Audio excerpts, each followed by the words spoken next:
हरियाणा के मुख्यमंत्री नाथ सिंह सैनी ने कहा कि केंद्र सरकार सार्वजनिक परीक्षाओं में पेपर लीक और नकल जैसे अपराधों पर और अधिक कठोर कानूनी व्यवस्था लाने जा रही है। ये करोड़ों की मेहनत, उनके सपनों और उनके भविष्य की रक्षा की दिशा में एक बड़ा और ऐतिहासिक कदम होगा।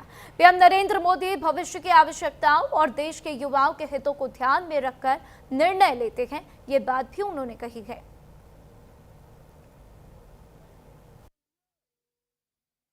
इस पर के अंदर चर्चाएं चल रही हैं कि केंद्र सरकार सार्वजनिक परीक्षाओं में पेपर लीक और नकल की जैसे अपराधों पर और अधिक प्रभावी एवं कठोर कानूनी व्यवस्था लाने जा रही है। यह करोड़ों युवाओं की मेहनत और उनके भविष्य की रक्षा की दिशा में एक बड़ा कदम है। देश के यशस्वी प्रधानमंत्री श्री नरेंद्र मोदी जी का हमेशा से स्पष्ट मत रहा है कि युवाओं की मेहनत और उनके सपनों के साथ खिलवाड़ करने वालों के लिए नए भारत में कोई जगह नहीं है। प्रधानमंत्री जी उनके भविष्य को ध्यान में रखकर निर्णय लेते हैं और युवाओं के हितों को सर्वोच्च प्राथमिकता देने का काम आदरणीय प्रधानमंत्री जी करते हैं।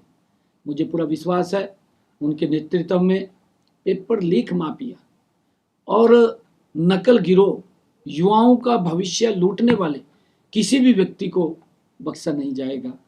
जो भी युवा की मेहनत पर डाका डालने की कोशिश करेगा उसके खिलाफ पूरी कठोरता से कार्रवाई की जाएगी। पेपर लीक की घटनाएं पहले की सरकारों में भी होती रही है, परंतु किसी ने भी पेपर लीक के विरुद्ध कोई कानून नहीं बनाया। कांग्रेस के समय में, क्योंकि राजीव गांधी की सरकार के समय 1986 में इस विषय पर केवल चर्चा हुई, लेकिन कानून तब भी नहीं बना।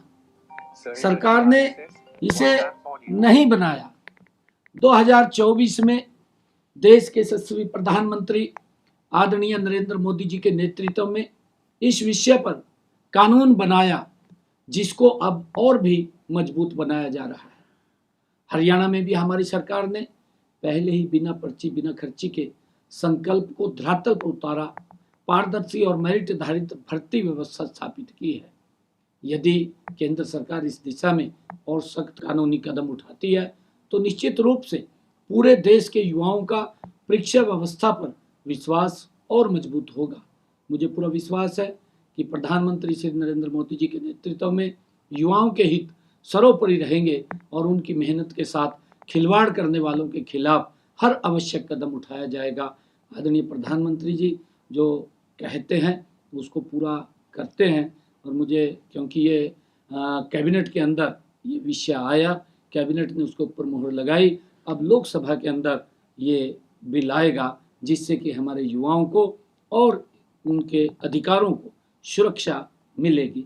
प्रधानमंत्री जी जो बिल लेकर के आएंगे। देखिए, कांग्रेस हमेशा से इस प्रकार की राजनीति करती है जिससे देश कमजोर है। मैं बराबर बोलता रहा, समय समय के ऊपर मैंने इस बात को बोला है कि कांग्रेस चाहे वो सत्ता में रही है, सत्ता में रहती है तो लूटने का काम करती है और जब सत्ता से बाहर होती है तो झूठ बोलने का काम करती है।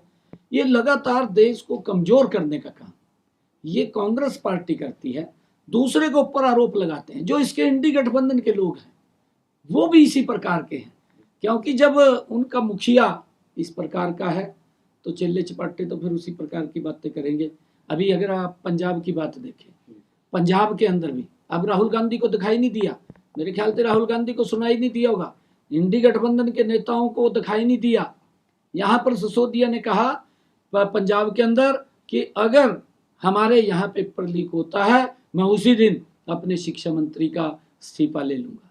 2 रोज पहले फार्मेसी का पेपर लीक हुआ है, ना तो केजरीवाल को दिखा भी पेपर लीक हो गया, बच्चे सड़कों पर आए। मैं तो ये बात बोलता हूं, और ना ही मान साहब को दिख रहा। ये एक कहावत है हमारे यहाँ कि हाथी के दांत खाने के और दिखाने के और। ये स्थिति ये कांग्रेस और इंडी गठबंधन के लोगों की है। ये दूसरे के ऊपर उंगली उठाते हैं परंतु अपने आप भ्रष्टाचार में लिप्त रहते हैं। ये देश इनको माफ नहीं करेगा, देश देख रहा है। परंतु आदरणीय प्रधानमंत्री जी जो बात बोलते हैं वो पत्थर पर लकीर होती है। अब युवाओं के भविष्यों को सुरक्षित करने का काम ये आदरणीय प्रधानमंत्री नरेंद्र मोदी जी करें। और फिलहाल रुकेंगे एक ब्रेक के लिए, देखते रहिए न्यूज़ इंडिया।